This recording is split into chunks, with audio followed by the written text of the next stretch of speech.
Hey, my friend, welcome to today's episode. This is Jen here. In today's episode, I interviewed Jerry Loncon, who is the founder of Studio 220 Films and the director and producer of his new movie, The First Step. It is something I got to partner with him as an extra, so it's just kind of fun to hear his story and his backstory of how he got pulled into film. Now, I wanted to have him share this with you because we talked in recent episodes about the process to your promise, and I feel like his journey is such a beautiful picture of that I wanted to let you listen for the parallels that apply into your life. I feel like I see elements of the story of Joseph in his life, which is kind of cool. And the first half of the episode is more about his story. The second half of the episode is where we kind of dig into some application and pull out some parallels and some principles to really help you, as well as what it looks like for him to hear the voice of God in the process. We have a couple life hacks woven into the end of the episode and ways that you can connect with Jerry if you're also interested in acting, producing, or participating in film. So let's jump in. This is a really entertaining episode. Hi, you're listening to Java with Jen with your host, Jenna Lee Samuel. On this show, I bring the simplicity of hearing God's voice into everyday life in a no-nonsense, authentic, and super practical way. With coffee in hand and real life in our faces, let's do this. Psst, hey, it's Jen. Have you ever listened to one of the episodes and thought to yourself, oh, I wish I could leave a response to that, or I wish I could leave feedback or ask a question? Did you know there's actually a way to do that in Spotify now? I know, it's super cool. So if you head over to Spotify and search for Java with Jen podcast or Java with Jen Hearing God's Voice for Everyday Life, you may have to search all of it. And then you go and check out my most recent episodes. There are polls and Q&A options that you can weigh in on, and I can connect with you that way over here on this platform. I usually use Instagram to connect with you guys, but now with this feature from Spotify, it's a super cool way to engage with the content of each episode and talk to me directly. I'm looking forward to hearing from you guys. So go head over to my latest episodes on Spotify, and let's do that right now.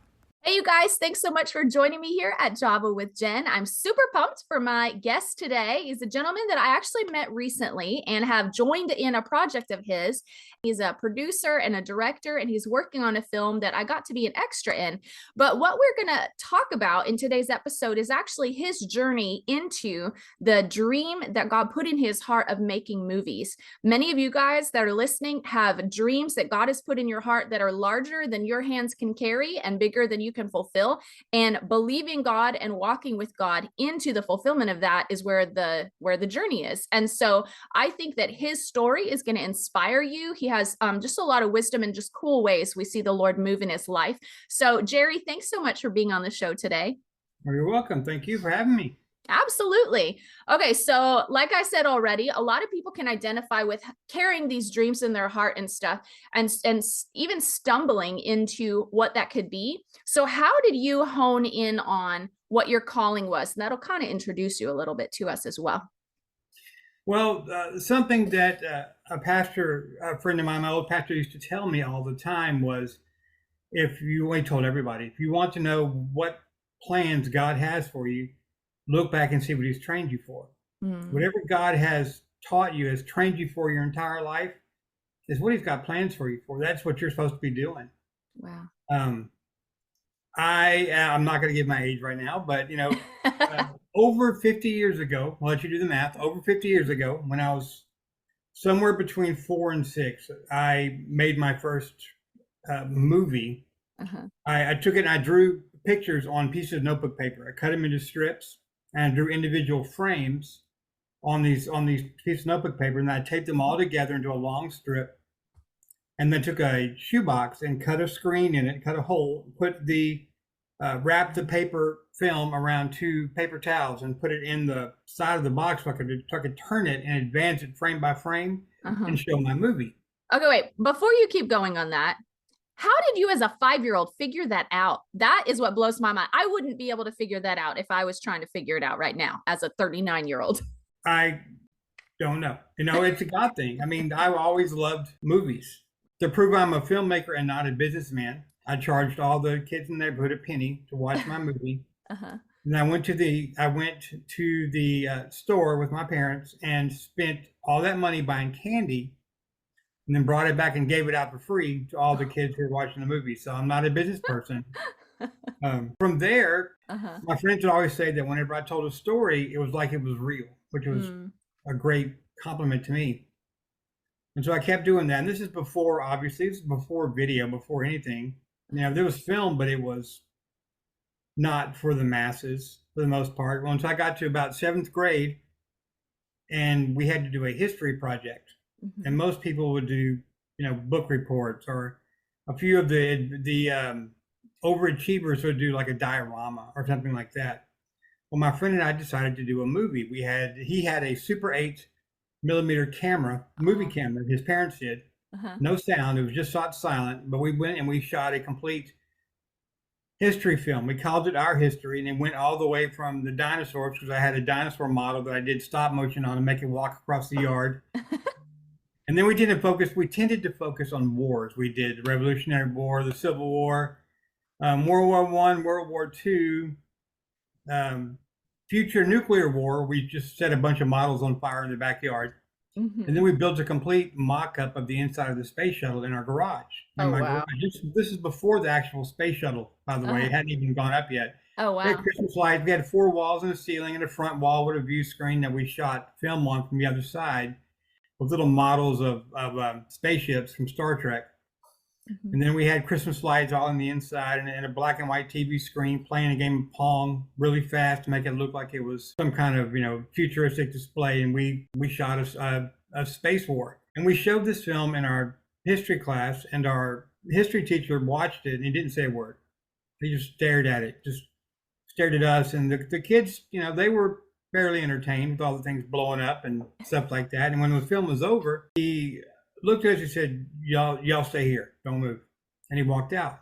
And we thought, oh, we've done something wrong now. And he came back with every other history teacher in the building and said, show it again. And I forgot to mention, there was no sound. So we had 3 tape recorders, you know, push button tape recorders that you had to start them each at the right time to provide the soundtrack. We had one doing music, one doing narration, and one doing sound effects that we made up. So you had to start them all at the right times. It was like playing an instrument to get this film to play. Wow. We said, show it again. So we showed it to all the history teachers. And then they brought all the history classes in to watch it. And then we got invited to Lamar University to show it to their film school. Wow. We were 7th graders. And at that point, you know, if I did not have the bug before, God at that point said, dude, this is what we got. This is what you're going to be doing the rest of your life. Just get used to it. Wow. And I was still really too young to realize that calling, but I kept making videos. We moved on to half-inch videotape, you know, the kind that sat on the big cart you had to carry around. The camera was attached to the cassette recorder by cable. The tapes are about this big. In high school, I was in drama, and my junior year, we always did a play at the end of the year. I said, why don't we do a video? Oh, okay. And so we did a comedy. I was always into comedy, and it was hilarious. It was stupid, but it was campy, and it was so much fun. And then we did another one my senior year. And then when I graduated in '84, I went back in '85 to the school and said, listen, maybe we ought to think about putting together a video course, you know, like a TV course to teach students how to make movies, how to do TV. Because I felt like I had a real aptitude for that. You know, we could film, you know, high school football games like broadcast style. I've been working with that type of thing, and they're like, nah, that'll never work. Wow. 5 years later. Wait, when was that? This is 1985. Oh, okay, yeah. By 1990, every high school in the planet had a media class teaching television and teaching the same type of thing I was pitching back then. Yeah. I was always 5 years too soon. I figured out I was always 5 years too soon. Wow. I just kept doing that. I just kept learning skills, and I kept watching movies and learning from them. And I always would tell people, you watch a movie with the sound off, and you watch the visuals. You see what story they tell. I'm always about telling story visually. So I kept doing things. I kept making videos here and there, and I went to I started working as a scuba instructor for a dive shop.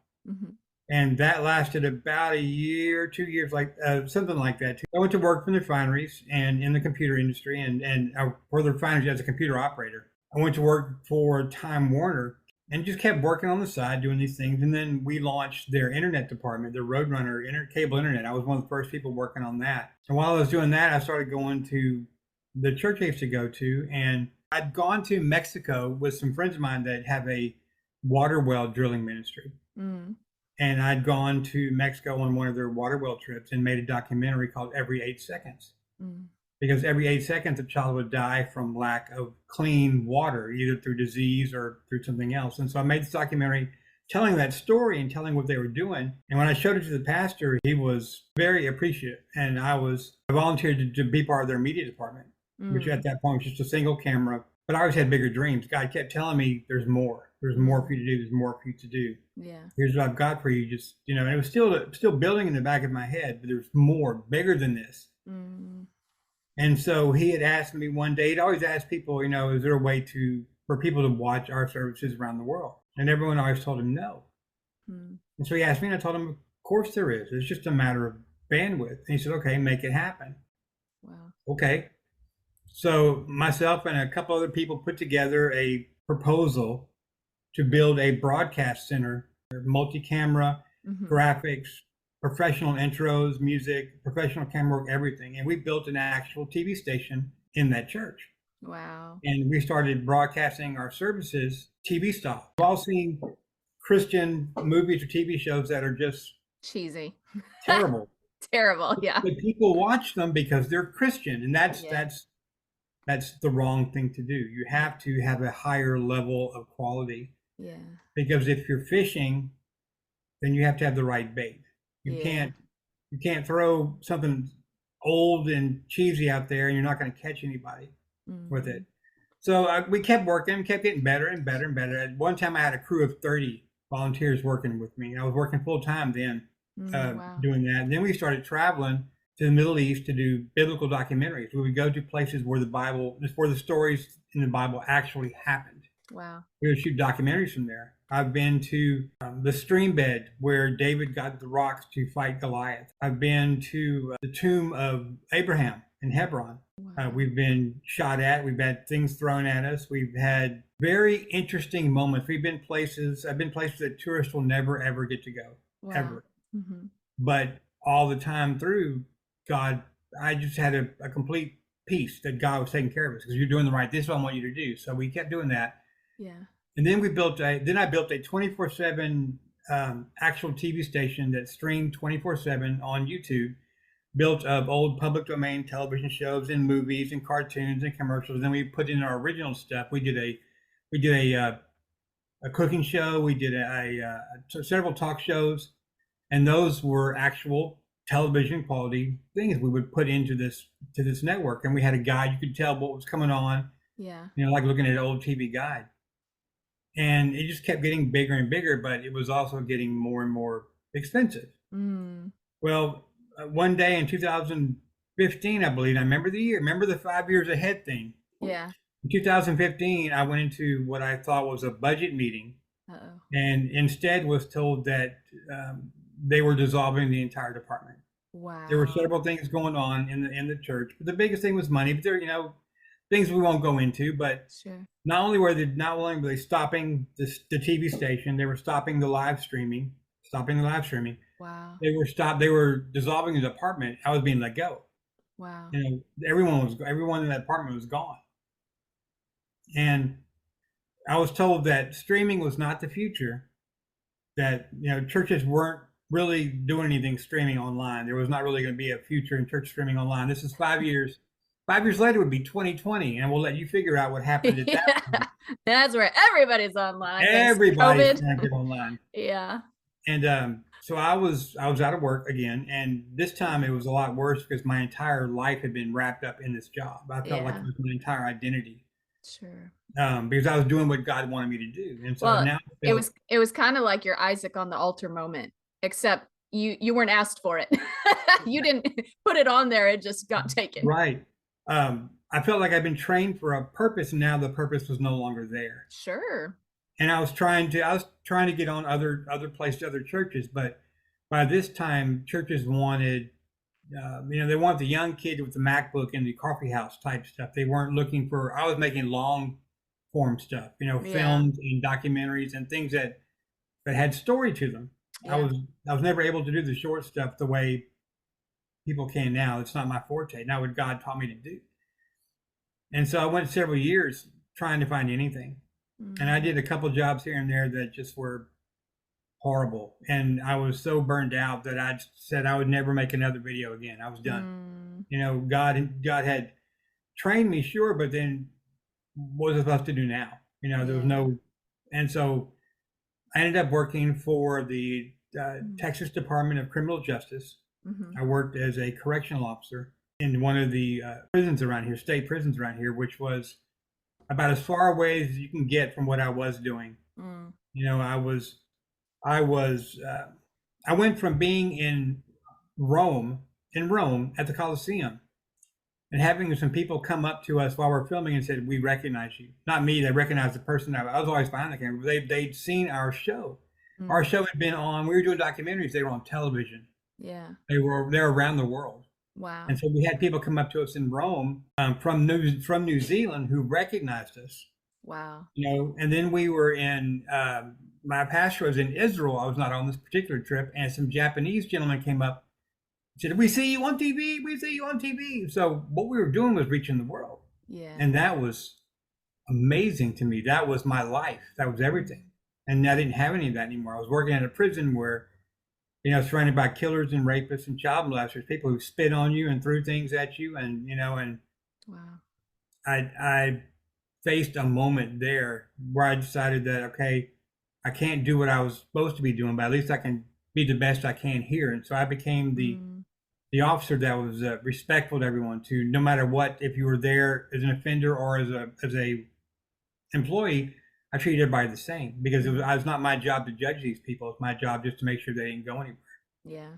And so I became known as that officer, the one that everyone could depend on, that Mm. everyone, would not mistreat anybody and would treat you with respect. Everyone was sir, or ma'am, no matter who you were. Wow. The year that Hurricane Laura came through, we were evacuating all our inmates to another unit because we were going to get hit at that point. And I realized I was seeing a lot of gnats in front of my eyes, especially my left side over here. I was seeing a bunch of gnats flying around, and we had gnats on the unit, so I didn't really think about it. Mm. I woke up the next day and I had a dark circle in my Wow. eye. Wow. And that circle grew and grew, and within 3 days, the vision was gone in my left Wow. eye. Wow. And it was a detached retina from diabetes. Mm. I was also about 150 pounds heavier than I am right now. Wow. And it was a wake-up call. For the next year, we went through surgeries after surgery. I think 6 or 7 surgeries trying to repair it. Wow. And none of them worked. And so eventually they had to take it out. There's nothing behind this patch. It's just there's nothing there. My wife gets sad every time she thinks about it, but I keep telling her it's probably losing my eye was probably the best thing that ever happened to me because it made me reevaluate my life. I had to retire from the state because you can't work surrounded by killers with one eye because they know that. Yeah. They can take They advantage respect of you or that. not, it's still not smart. Yeah. It made me reevaluate my health. I started Mm. getting healthy. I lost, like I said, 150 pounds and Wow. got my diabetes under control. And I'm in the best shape now of my entire life, which is, amazing. Wow. It just made me look at a lot of different things. And I started dabbling in video again, just out of curiosity. And Mm. like a little spark Yeah. that she had kept blowing on all this time, keeping it going, because I was ready to give it all up. And so I started just playing a little bit, with phone video, and they didn't have any equipment. And again, started watching, training videos and watching films and dissecting them. And the spark just grew. God blew it a little bit more, and it got bigger and bigger. And then the old church contacted me. They were having difficulties trying to do their stuff online because it just didn't look like it used to. Well, Yeah. okay, so I went back to work for them for a year, Mhm. trying to help them, get better. And all the time I was doing it, God was saying that this is not it. There's something bigger. He had given me a dream before I went back that showed me this whole future laid out, the whole Studio 220 Films concept. Again, he tried to show it to me about 5 years before, and it didn't work out. It wasn't time yet. Mm. And so he kept telling me, this is what I want you, what I want you to do is bigger than what you're doing. Mm-hmm. And he kept asking me, have you done what I've told you? And I would say, no, sir. And he would ask, why not? When God asked why not, there's not really an answer that you can give him. Yeah. My wife and I talked, and I decided to retire completely from everywhere, and to focus on this full time. And I said, I hate that because that makes you the only person bringing in money, supporting us. And she is an emergency room nurse. She said, this is what you're supposed to be doing. Wow. And so after a lot of prayer, I turned in my notice, and and I was going to give him 6 more months, and God said, nope. What about 4 more months? He goes, nope. Yeah. So then I was going to give him 2 months, and when the pastor asked me how much longer did we have, God said 1 month. I said 1 month. I came out and started doing this, and I tried doing commercial stuff first, which was not working.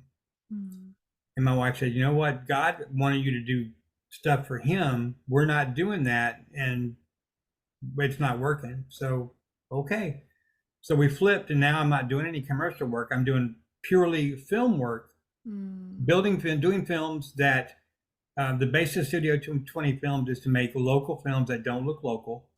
Because again, it's the same concept. Where you have to reach people, you have to reach them with a message that first they'll listen to. And if it's bad quality, if it's overly judgmental, or if it's, we have a motto. Studio 220 Films has the motto of don't suck, which means don't be terrible. Don't do stuff that looks like it was made in your backyard. Yes, please. That's it's supposed to look like that. Have good script, have good filming, have good acting. Don't suck. Number 2 is be awesome. Just do the best you can. You may not be Spielberg. You may not be fill in the blank your favorite actor, actress, but do the best you can. And number 3 is no hammers. We're not going to beat people over the head with scripture. We're not going to beat people over the head with thou shalt or thou shalt not. We're not making church movies. We're making faith-based movies that you're not afraid to show your pastor. Films that are enjoyable, that people like to watch. And if your pastor is watching it with you, he's not embarrassed and you're not embarrassed. That's the way the films we're making. And we want to make them high quality. Yeah. And because that's how you reach people, is that we want to plant a seed in someone. We don't want to, where our job is not to get them saved. It's not. Our job is to plant a seed. And then that seed will be watered by God and by other people. And eventually down the road, it might be years, that seed will grow into something that makes them, cross the finish line, get into heaven. And we had as much a part of that as the person who got them to pray with them. And that's why I tell everybody works for us. So let me point out, for those who are listening to your story and they hear you saying that, I can already hear religious minded people going, but then you're not willing to be bold with your faith, or whatever. But I would propose this.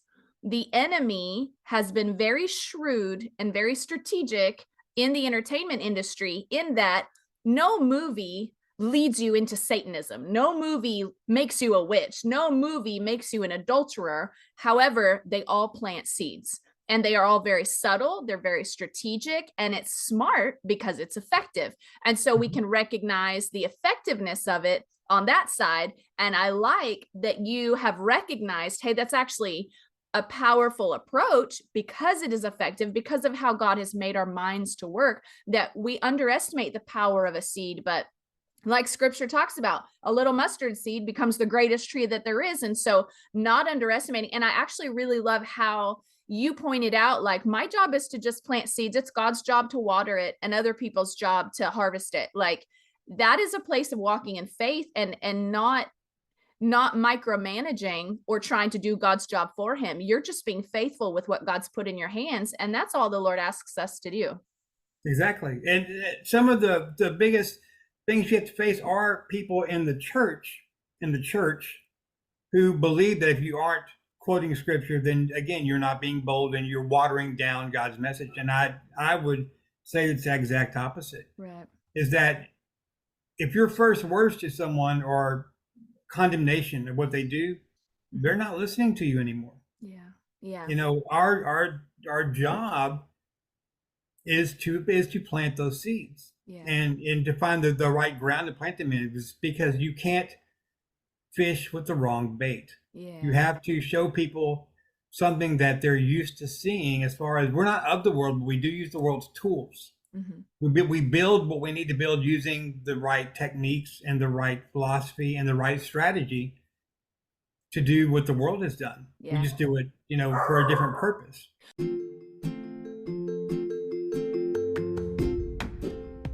Whether spring is upon us, New Year's is around the corner, or fall is on the horizon, we always have a reason to be digging through our closet and updating what we have to wear. But for a lot of people, it just feels a little rude going in the closet and looking at clothes that you just don't know what to do with. Many of the women I've worked with don't know how to choose clothes that will flatter their body or capture their style, and so she finds herself defaulting to jeans and a t-shirt, or better yet, yoga pants. Listen, if that's you, your frustration is valid, but I have a solution for you. You guys know I love fashion, and it's because I've worked with over 9,000 women and have seen them come out of their shells and make sense of their clothes and feel not only amazing, but like they found themselves. Learning the basic skills to help their outsides match their inside awesomeness is something that changes your life. If you want help in this area, go visit jsamuelstyling.com. That's jsamuelstyling.com, and click the link to check out my less than 2 hours workshop, where I drill down to the most essential information that you need to have a total style transformation in bite-sized pieces. You'll be surprised how some simple keys can unlock so much revelation and confidence in your closet. So go again to jsamuelstyling.com, tap the link that says check out my workshop, and grab the workshop for less than the cost of a new pair of jeans and experience your own style upgrade while you ditch all the closet overwhelm. Let me help you find the style you'll absolutely love. Well, it's interesting that the church responds the way that you've encountered, because if you look at the parables of Jesus, he literally told stories. And oftentimes when people would ask him to explain, his only response was, he who has ears to hear, let him hear. And he wouldn't even explain. And so literally Jesus was planting a seed and cloaking it. He was being very discreet and strategic. There was only a couple of times, I think the Sermon on the Mount is probably the only time we can point to, where he actually really more directly just, if you will, used scripture. I mean, then it wasn't quite so much scripture at the time, but he did reference a lot of scripture. But and so he cloaked things just like you're talking about. So you're still following in the example of how Jesus did it. When you go through the Bible, all the parables are stories. Jesus was telling the story wrapped in a way that they would understand, using the phraseology, using things they were familiar with. It's the same thing. Yeah. Is you tell a story, a parable, and the truth is wrapped up in that. Yeah. In a seed that is all you're doing, you're planting the seed. Okay, so as I listened to your story, I heard a few things that I want to point out, and I see this pattern. I like that we can kind of look big picture at your story, because it allows us to see, kind of like when you're reading the Bible and you can see a character's life. And I love that we can see how God moved throughout your life. That the message of your pastor remained true, which was, if you want to know what you're called to, look back at what God has trained you for. And you can see throughout your life how the Lord ordered your steps, and even the things that felt like curveballs to you, you can probably see how they still put tools in your hand that you needed, right? Absolutely. Yeah. And I love how I'm starting to see this. It's kind of more of a theory than something I would preach as fact, but it feels like, from what I've seen in Bible stories and people's lives, my own life and stuff, that when the Lord has called you to something, he'll allow you to go through a season, especially early on, where there's a lot of favor and a lot of success and a lot of growth there, because he's trying to establish that thing in your heart as possible. And then inevitably we go through a season where it feels like that thing is taken from us and it may never happen. And that's kind of like, the Isaac on the altar type of a situation. And then it's almost like the dream has to die, and we're like, fine, I'll never do the thing. Whatever, I'll just never do it. It's okay. And then that's when the Lord later, you'd go through kind of almost a grieving of the thing God put in your heart. You go through the disillusionment that comes with things feeling like they didn't work out right. And then the Lord resurrects that dream again. But now it's actually your time to step into it in full measure. But you had to go through that journey because we learned so much about the Lord from the success and the favor and the dream being planted there. And then the death of that dream, like Matthew says, you know, unless a seed falls to the ground and dies, it will bear no fruit. There's something essential about that painful process to seeing the dream fulfilled that for whatever reason is essential. And maybe because that's where humility is forged. Maybe that's because that's where we take our hands off and we let God be God, you know? And so I see that in your story. It's very true. It's the part of believing in something that's so big that only God can do it. You can't do it by yourself. Yeah. And that's what God is showing. He gives you the dream and it gives you the opportunity to take part in his plan. And when you take that, he shows you what it could be like. And then it's not necessarily taking it away, but you go through a growing season that because that's what teaches you. And humility is a great point. It brings you to, because you might have thought to yourself, you might have been some eyes stuck in there. Look what I've done. And God said, okay, well, let's see what you can do by yourself. Yeah. And you know, it's not a punishment; it's a growing. You're either going to grow or you're not. Yeah. And it's all part of God showing that yes, you know, with God everything is possible. We have faith that it's all possible. Without God, you know, you're working in a place full of murderers and thieves, and you know, the Bible says, you know, open the prisons. We always think differently of that scripture. That, you know, now that we've worked there, not necessarily we're going to open all these doors. But anyway, I feel like this might not be a great idea. Okay, so I wanted to ask you, you've referenced a number of times in your story, and I want to pull this out because it's really the heartbeat of my podcast, which is teaching people how to hear God's voice in everyday life. And that can look very simple. That can look sometimes not very plain, you know, like hearing God's voice. In retrospect, I'm sure you can look back and say, oh, God was speaking to me in all those moments, in all those ways. But did it always feel, I'm sure there's moments where it was like, yes, God is speaking to me. And then there's moments that you're like, I'm not really sure if this is God, you know? So what was that like for you when you say God was speaking to me all the while? There are several times God speaks to me a lot through dreams. I've always had very hyper realistic dreams since I was old enough to remember anything. Yeah. And so God's always spoke to me that way. So a lot of times God does speak to me in a very clear image. He'll show me something. That's, for me, that's how a lot of it is a clear, I'll be running and I'll get an idea pop in my head fully formed. Well, I've learned that's not my idea. Yeah. You know, I didn't put that there. You know, he teaches you things, he'll teach you in things and encounters with other people. That's things you have to watch for. When you're working with other people, just remember, anytime you're talking to another person or you're in your job or you're in the grocery store, that everyone that you're around is, God's a part of all of it. You know, and listen, and when you stop putting yourself first, God begins to speak to you even more. Wow, that's good. You can find the message in everything. Is, you know, I've got lots of sayings or lots of things, but you know, one of the biggest ones, it's not about me. You know, we've created this entire movie studio, my wife and I, you know, and I run all these things, but what I tell everyone, and I'm going to be telling them again today, is that failures belong to the leader. Successes belong to the team. You know, you take responsibility for your actions, and you don't. The only time it's about you is when there's a mess up. Well, I messed up. God didn't mess up. I messed up. You know, my movie crew, my set crew, they didn't mess up. I messed up. But when you do great, it's them, and they're the ones who did great. You just got to be the one at the top. You just got to be the one on the interview. Yeah. But there's all the people who are doing all this work. So when you listen. Just listen for God. Bloom where you're planted. Your seed as well.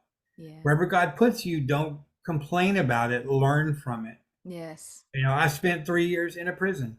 You know, I made it to I retired as a sergeant. I retired, you know, as, you know, one of the rank people, but that still you had to grow. I had to learn, and I learned from everybody. I learned from offenders. I learned from, you know, other officers. I learned from the rank people above me. You learn. Listen, keep your eyes open, your ears open, and don't complain about where you are, and you bloom where you're planted, because you are a seed as well. That's so good. That's so good. Yeah. And we even see that in scripture. I mean, God used a donkey to confront a man of God, like God can speak literally through anything. And I think what you're saying is, if you have the humility to hear God's voice when it's cloaked in these different things, suddenly you could hear God in so many things, and it takes on such the whole world takes on a different beauty. And then you realize how close God is because he chooses all these different avenues to whisper to us. I just love that. I see that you live that well, because I was an extra in this movie you're working on right now, and we'll get into that next. Me and my kids were an extra, but you went out of your way to make posts on Facebook about all the extras and the background people. I mean, like, we have our own IMDb pages just for being extras. That's not normal, I'm pretty sure. Like, I don't think I could go be an extra somewhere in Hollywood and they give me an IMDb page. No, not really. But I believe that everyone who touches this project should be blessed for it. Everyone should be recognized. Everyone from the people who are in front of the camera acting to a person who hand delivers a cup of coffee to somebody, they contributed just as much, and they all deserve. I've got a rule that if you do anything on the film, then you get credit for it. You'll be in the end credits. You'll get an IMDb page for work you've done because you deserve it. You did the work. Yeah. I believe in I believe in team. I believe in everyone being together, painting that same picture. Yeah. And so everyone should be recognized for that. That's so true. Okay, so tell us a little bit. I know that we're here at the end, but tell us a little bit about this movie, The Final Step, and kind of where that dream came from, or what you're hoping to accomplish with it, and how people can connect with you in that space. Well, actually, it's called The First Step. Oh, sorry. Yeah, you're right. That's okay, because again, it fits into the seed. It's the God gave me the title while I was on a treadmill doing a 5-kilometer workout. The title just popped in my head. It was a script that was given to us. A person from Houston, a scriptwriter from Houston, approached me and said, "Would you be interested in doing the script?" We read it, and it was pretty good. It was a pretty good script. It's evolved over time, but it had a different title then. And while I was working out, God said, "No, this is the title I want for it." Okay, and it worked, and it has become the mantra for everything. Everything about this is the first step. It is about a man who suffers a tragedy in his life, and it drives him away from his friends and away from God. And he has to learn to take the first step back towards, I don't want to spoil a lot of things, so it's kind of hard to go a lot into it, but it's a story that shows that Christians have real problems, that we don't always get fairy tale endings. Christians don't have a genie that pops in and does his nose and grants you whatever wish you want. That's not the way it works in real life. Christians are people. Yeah. We just have the promise and the absolute belief in what comes next. And that's the big part of faith. So the first step is the film that has grown to be huge. We have a cast and crew, including you and your family, of over 80 people now. That's unheard of. Wow. Well, and the film will probably come in around 35 or 40 minutes when it's done. It hadn't finished speaking to me to tell me how long it's going to be. We're not finished filming it at this point. Yeah. But it's become one of the biggest productions ever to shoot in this area ever. Wow. And it mimics people who've been on it. And you can, feel like they've been on real Hollywood movie sets. And that's what we're trying to do. We're trying to make everyone feel, I want everyone to feel important. I want everyone to feel like they've accomplished something. I want everyone who's done anything to go home at night and go, you know what? I did something today. And I was able to help do something for God. And we've had people that are on the set that are working with it that have already had life changes based on just what they've done. And so that's proof that God is working towards that purpose. So that's awesome. Now, because it's a lot of people, if they're not in the film industry or familiar with the film industry, they don't realize how much money it takes to make projects like this and how much work it takes to get the money to make the project. So how can people participate with you if they're like, man, I love your vision. I love that you want to, help this industry, bring Jesus to this industry and bring Jesus to people through this. How can they partner with you financially or in any way? This is what is considered in the industry as a no budget film. Wow. Zero budget film, which means it's going to take about $7,000 to finish it. Because, that's what no budget is in Hollywood. That's pocket change in Hollywood. Right. We have an Indiegogo page right now trying to raise money. As of this time we're recording, we're at about halfway. We're at $3,500 to our goal. The best way to get there, it would be probably to go to the Studio 220 Films page on Facebook, just facebook.com/ Studio 220 Films. It's all one thing. It'll take you there, or just search for Studio 220 Films. I'll put all your links in the show notes. Perfect. That's perfect. Go in there. Any type of donation. We have perks, things people can do. They can get special things for their, for different amounts of donations, or they can just donate, or they can just pray. Prayer works, as you know, amazingly. So yeah, say what happened recently. That you texted me about. Yeah, day before yesterday, you and I talked about this conversation, and you said a prayer for me and for the project and for the film. And part of the prayer was, for God to open up his storehouses and bring resources down. Yeah. Okay. And yesterday we were at 1,500. Yesterday morning, until I looked up and suddenly someone had come in and out of the blue donated $2,000. Wow. It brought us to its halfway mark. So that's the power of prayer right there. Yeah, that's amazing. I mean, I still don't know what to say. I mean, I know what to say, but other than thank you, to everyone involved. But that's how it happens. Right now we have 25 days left in the campaign as of today, which is February 9th. To reach that goal. We reach that goal, there are several things that we're going to be able to do to make the film even better. And again, you want to present the best quality film you can to people. We're not presenting it as a Christian film. It's a film that's going to have a faith-based message in it that again plants the seed. Yeah.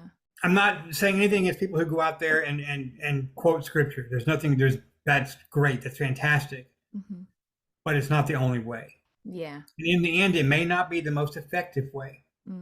We're not making movies for church people. We're making movies for people to learn about Christians and to learn about God, to start them on that journey, taking that first step. That's the whole point of the film. When God gave us the title, it's the first step. It's the first step for our film company. It's the first step for people who are watching it. Yeah. To learn to watch it, get that seed, and maybe do a little research. Maybe ask a Christian friend, maybe ask someone about anything about what happened, and it leads them on a path. It's the first step towards their eventual salvation. Yeah. And we'll never see that. But you know what? When we get to heaven, they'll be there. Yeah. And when everyone who's worked on this production gets to heaven, there will be a endless line of people that are there that will thank you because of what you did. That one thing you did, that pretending to eat that burrito that you did as an extra, helped get them into heaven. And so you have the same rewards for that than the person who actually led them in the salvation prayer. Wow. That's what I feel, and what God has told me over and over, is that it's everyone is a part of it, and everyone has every little bit is working towards that goal. And so you don't have to be the one who gets them saved, because guess what? You are one of the ones who got them saved. And they'll just when you get there, there'll be just endless lines of people thanking you, and you get a crown for that. And which is again not why we do it. Well, we do it to get them, but you know what I'm saying? I don't need to see the immediate response. I know what's going to happen. God's shown me what's going to happen. Yeah. And so now I want to get everyone involved in that. Well, and I want to encourage my listeners, like Jerry doesn't have a life hack for us, but my life hack in related to what Jerry's talking about is if you want to have an impact on the kingdom, the most simple, free, you can do it at any time way to do that is to pray.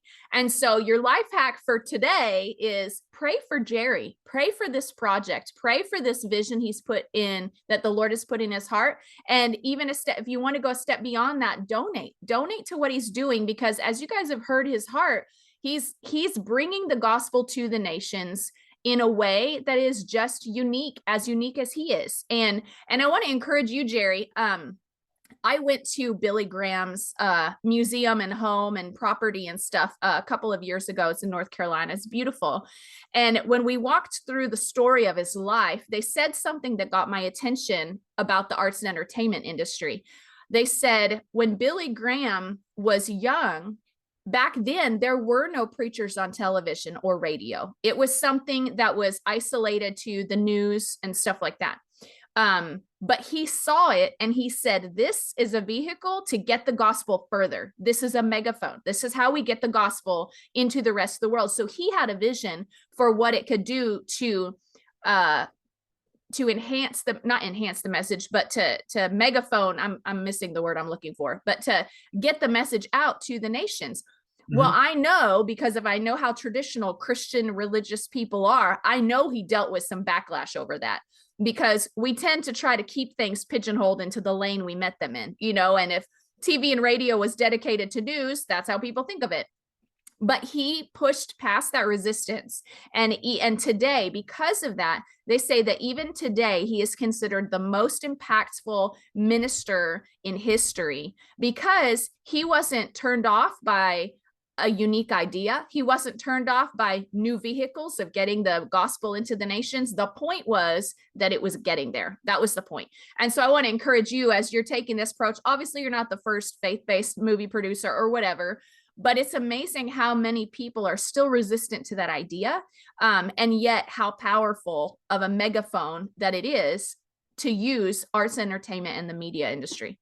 There's a military term, a military saying, which I'm going to paraphrase, because if I don't get it exactly right, someone will point it out. So I'm going to paraphrase that many armies, they fight the next war with the weapons and tactics of the last war, because they haven't learned. Yeah. Things evolve. The war that we're fighting now is not the war that was fought, 30 years ago or 50 years ago. It's different. And if you don't evolve and learn and use new tactics and new weapons, the message stays the same, but the delivery method might have been what you're looking for. Delivery. Yeah. Has to change with time. Yes. And that's for everybody. And so that's so true. If you want to make a difference, you've got to use the right tools. That's so true. So again, that's good.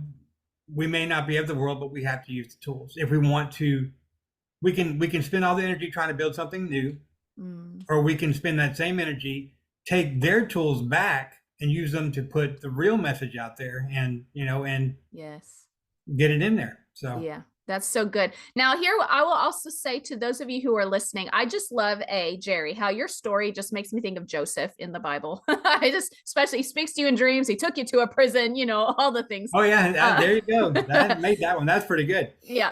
And so, but I would say, you guys, listen, remember these key things. What he said in the beginning: if you want to know what God's plan for you is, look back and see what God has trained you for. Secondly, don't fight today's wars with yesterday's weapons. Ask the Lord what he's put in your hands for today's battles. And then for an additional life hack, if you will, if you guys are like, something about this approach to kingdom is stirring my heart, I would encourage you, I'll put the link in the show notes as well, to read the book. I think it's called the Seven Mountain Mandate by Johnny Enlow. And it's when I read it, I felt like I had fireworks going off in my spirit, because he talks about the importance and the responsibility that we have as believers to not, in a Christianese way, turn away from these places of influence, but instead to go and take the land, to go in and establish the kingdom. That's the mandate God has given us in the earth. And the Christian church has tried to insulate themselves and remove themselves away. And that's why evil has ruled and reigned in so many of these mountains of influence in our culture, and arts and entertainment and media are some of those. And so go read that book. That's another life hack for you. All right, Mr. Jerry, do you have any last words of wisdom that you want to leave my listeners with? Oh, I don't know if they're wisdom. I was going to tell people that, we are always building. This is just our first project. Again, our first step. We have several other projects that are being written right now that are amazing, and they're bigger. That, along with, people that want to give and help us financially, people who want to volunteer, the people that want to be a part of what we're doing, just reach out to me, because we are always open. And you may find yourself, eating an enchilada right next to the generally here the next movie, or as an extra. Something bigger. We're always looking for people's talents, because God has given you a talent. Yeah. And you may be wondering what it is. It may be something that can help what we're doing. We'll find a place to put your talent, I promise. So, yeah, that's amazing. Planet. Wherever God puts you, be the best you can be right there, because it's a learning thing. Yes. You're always learning. Never stop learning. That's Never so believe good. you know it all. That's so good. And I love too that the messaging of your story that I hear in all of it is, don't get weary of the process to your promise. Don't get weary of it. It's a process. We talked about that in two of my recent episodes, because it's just a message we all have to walk through. There's a process to our promise. So Jerry, thank you for sharing about your process to your promise and how it's going to impact many. And I am excited. I'm honored that I get to be a part of your project in any way. I'm excited to be a megaphone to help get your message out to more people. And so thank you for taking the time to come on the show and share your story. Thank you. Absolutely.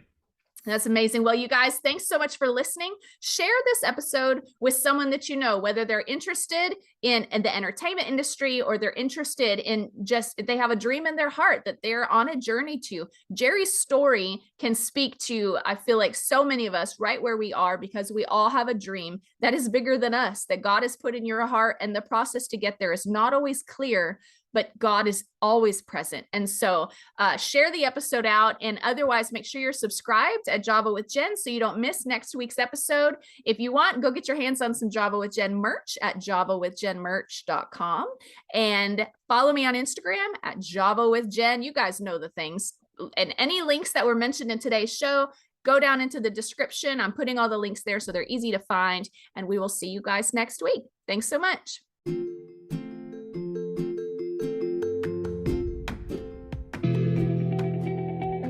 Thanks so much for tuning in to today's show. Listen, let's stay connected. Come follow me on Instagram at Java with Jen, where you can follow the latest and say hey. It's a really great way to stay in touch. Many of you have also asked how you can support the show. You can make donations through the Anchor app or on Patreon, or of course by sharing, rating, and reviewing on social media and iTunes as well. Your heartfelt feedback always reminds me why I do this. Also, don't miss our merch store, where you can get super cool Java with Jen swag and coffee. Find it at javawithjenmerch.com. Until next time, remember, hearing God's voice is simple, and He wants to be a part of your everyday life. See you next week.